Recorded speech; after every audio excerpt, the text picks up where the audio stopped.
प्यारे बच्चों, फिजिक्स में कुछ भी नहीं आता सर, ज़ीरो, बेसिक्स भी नहीं है सर। इस तरह के प्रॉब्लम्स देखा तो मैं छोड़ ही देता हूँ, ख्वाहिश नहीं। ऐसे लोग भी आज से करना शुरू करेंगे और ऐसे पागल बन के करेंगे कि घर में बोलेंगे आपके पेरेंट्स, बेटा सो जा, मत कर बेटा सो जा, तबीयत ख़राब हो जाती, सुबह कर लेते, बोले तो नहीं मम्मी अभी करके सोऊंगा बोल के बोलेंगे आप। इस तरह से सिंपल मज़ेदार टेक्निक्स बोलता हूँ मैं। अभी देख लो यहाँ पर 20 है ना, ये 10 और ये 30, तो ये वाला ज़्यादा वज़न हो गया ना, ज़्यादा वेट ज़्यादा हो गया, तो ये वाले नीचे जाएंगे और ये वाले ऊपर जाएंगे एक्सेलरेशन से। ठीक है, अब ये वाला एक्सेलरेशन हमको मालूम करना है। एक्सेलरेशन का मतलब net force by net mass, क्योंकि F is equal to M A है, ये तो general formula F is equal to M A आपको सबको मालूम है। ये is equal to F by M, F net by M net. यहाँ पर कौन सा फोर्स एक्ट कर रहा देख लो, यहाँ पर जो फोर्स एक्ट कर रहा F इज इक्वल टू 10 + 30 क्या हो गया 40 इंटू जी मतलब 400 न्यूटन्स। समझ में आई बात? इस तरफ जो है ना 400 न्यूटन्स काम कर रहा, और यहाँ पर कितना फोर्स काम कर रहा देख लो आप लोग, 200 न्यूटन्स। 20 इंटू जी 200 न्यूटन्स हो गया। ओके, अब इसको ले लो 1, इसको ले लो 2। ठीक है, तो ये नीचे जा रहा है, ये ऊपर जा रहा है, ये दोनों का डिफरेंस लेना पड़ेगा अपने को। नेट फोर्स हो गया डिफरेंस, 400 माइनस 200 क्या हो गया 200 हो गया।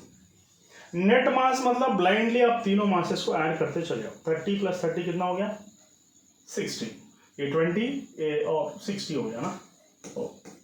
सो ये क्या हो रहा 10/3। सो एक्सेलरेशन आ गया ना 10/3 मीटर्स पर सेकंड स्क्वायर, ये हो गया एक्सेलरेशन।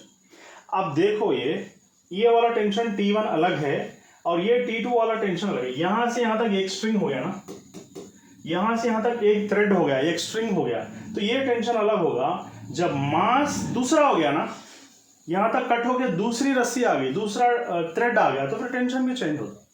ये वाला टेंशन अलग, ये वाला टेंशन अलग।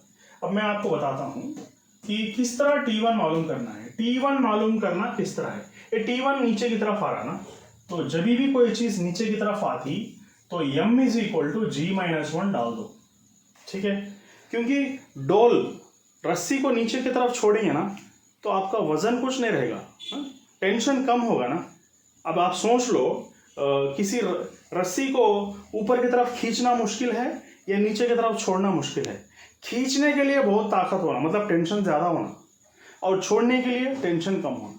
जब छोड़ रहे हैं तो कम होना, तो डिफरेंस करो, बस इतना सा फंडा है।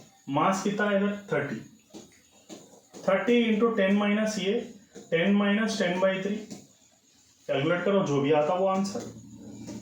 अब T2 मतलब ये ले लो, इसको लेते ना, इसका T2 ले लेंगे ना तो बहुत कॉम्प्लेक्स हुआ था, 2 मासेस को लेना पड़ता। इसलिए मैं क्या बोलूँ, यहाँ का ले लो, यहाँ पर एक ही मास है ना, काम को आसान कर देंगे T2।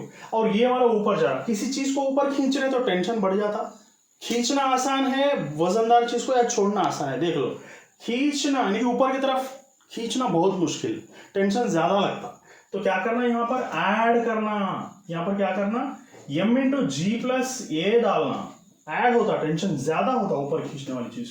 तो ये हो गया 20 और g क्या हो रहा 10 प्लस 10/3। समझ में आ रही ना भाई? और इसको कैलकुलेट करो, जो भी आंसर आ रहा है वो भी वही आंसर है। अब इससे आसान क्या है बोलो, फिजिक्स इससे मुश्किल है क्या बोलो?